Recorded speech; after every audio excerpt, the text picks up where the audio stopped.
What's up? Welcome into another daily Buckeye Blitz. I'm Joe from the Buckeye Cast, always bringing you your daily blitz, 7 days a week, always, always, always, no days off, right? So this is the Friday, August 19th, 2022 edition of your 5-minute podcast. One topic, 5 minutes. Let's go. So you probably heard about the Big Ten TV deal, right? That's all anybody's been talking about for about a year now, right? It seems like it anyways. So they finally announced it on Thursday, and it's a doozy. I mean, there's no great surprises other than the TV networks that are going to be involved.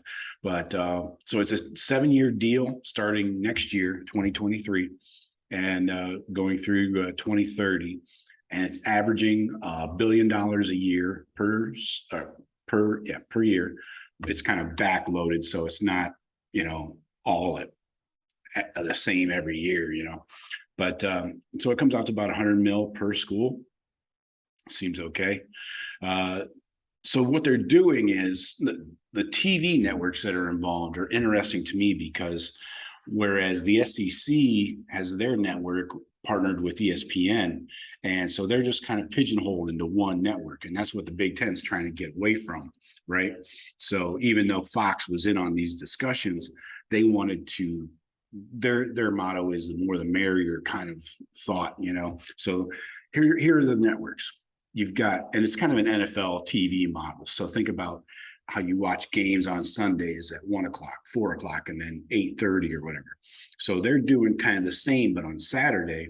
So you'll have Fox, CBS, and NBC, and NBC's Peacock app as your streaming option. They probably have the shittiest games on that streaming app.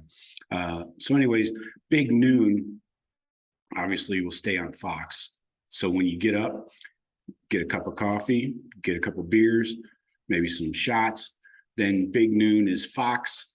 Then CBS has the 3:30, like they have the SEC now. Well, that's going to go Big Ten. Oh, by the way, they're keeping the song. Yeah, so that's staying with CBS. It's just going to be Big Ten. But then we got an NBC primetime game coming up every Saturday night. So like 7:30, 8 o'clock, something like that. So you're going to have football all day long. It's pretty awesome, right? And for the Big Ten championship game, I thought this was cool. They're going to rotate networks, kind of like the NFL does with the Super Bowl, right? So they're not just on one network every year. So I like that. Big questions from my point of view are, how does this affect expansion of the conference of the Big Ten?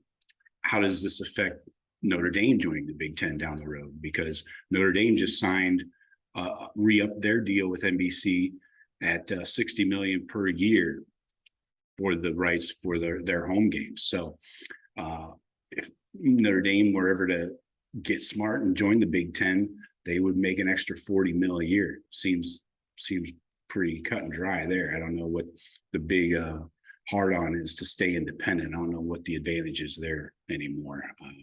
It sounds cool. But you got a bunch of old people in charge, with their powder wigs and shit. But so how does that affect the Big Ten expansion? And will Notre Dame ever join? Will NBC kind of, shoehorn them into the Big Ten or force their hand at some point? Kind of, join or else, or go fuck yourself kind of situation. Who knows? But all this money though is setting up what I've been preaching for months, a year, maybe longer. I don't know. We did a podcast. Jeff and I talked about the future of college football over the summer. I think it might have been May or June, I forget. So anyways, go check the Buckeye Cast podcast feed. And we did a show talking about the future of college football and all this influx of money, how it's going to affect the players. So revenue sharing is coming with the players and the schools. So that's happening. It's kind of a cause and effect. You have all this money coming in, players want some, right? So eventually we're getting to a full-time employee kind of status, or a contractor school relationship, So that's coming, and this money is just making it more obvious.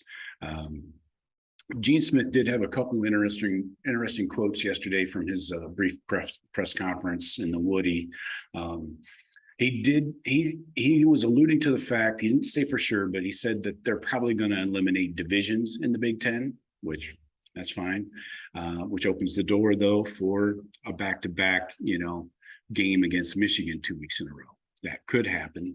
Probably not going to happen every year. It doesn't happen in other conferences that took away divisions or didn't used to have divisions like the Big 12 and stuff. So I don't mind it. I think it's better than having a one loaded division and one shit division that we have now. So just fucking throw them all together. And they're going to start scheduling games less than a year in advance, and they'll make those announcements in October.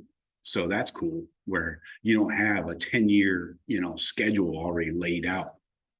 So things will be more fluid, and I don't know why they didn't do that in the first place, honestly. They could do that for the non-conference games too, I think, but whatever.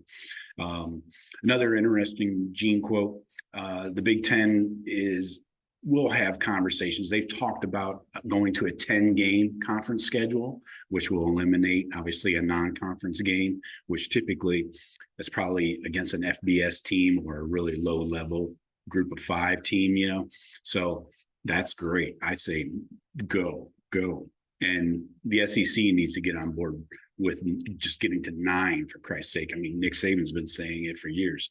So, yeah, keep the money within the conference is kind of the thinking there, I believe. So I like a 10-game conference schedule, play more of your conference opponents, and again, keep the money in the conference, because that's eventually going to spread the wealth throughout, and the rising tide lifts all boats kind of thoughts. So that's all I got for today. Hope you guys are having a good week. Finally made it to a freaky farting Friday, and I'll be back again Saturday morning with more shit.